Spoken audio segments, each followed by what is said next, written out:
బీసీలకు రిజర్వేషన్లు ఉన్నాయి, ఎస్టీలకు రిజర్వేషన్లు ఉన్నాయి. అవి ఎంతవరకు అమలు అవుతున్నాయి అనేది రెండే విషయం. కానీ రాజ్యాంగబద్ధంగా రిజర్వేషన్లు ఉన్నాయి.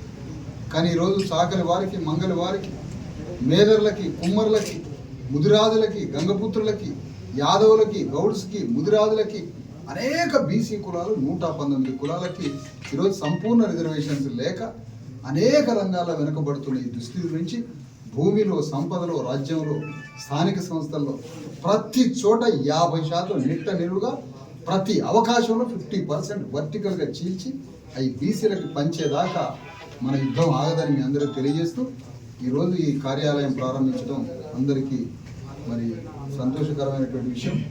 ఈ కార్యాలయం ద్వారా ఈ ప్రాంతంలో ఉద్యమాన్ని తీసుకోవాలి. ఈ బీసీ ఎస్సీ ఎస్టీ జేఏసీ ఏ పార్టీకి సంబంధం, అన్ని పార్టీలలో ఉన్నటువంటి బీసీ ఎస్సీ ఎస్టీలని కలుపుకొని మన రాజ్యం కోసం, మన రాజ్యాంగ రిజర్వేషన్ల కోసం, మన రాజ్యం కోసం, ఈ రెండింటి కోసం యుద్ధం చేస్తూ ఉంటుంది బీసీ ఎస్సీ ఎస్టీ జేఏసీ అని మీ అందరికీ తెలియజేస్తే ఈ కార్యాలయాన్ని మరి మంచిగా ఒక కార్యదర్శిని పెట్టి రోజు ఈ కార్యాలయాన్ని చక్కగా మానిటర్ చేసి ఈ కార్యాలయం ద్వారా ఈ ప్రజలందరికీ సేవ చేయాలని కోరుతూ ఈ కార్యాలయ మరి ప్రారంభ శుభాకాంక్షలు మీ అందరికీ తెలియజేస్తూ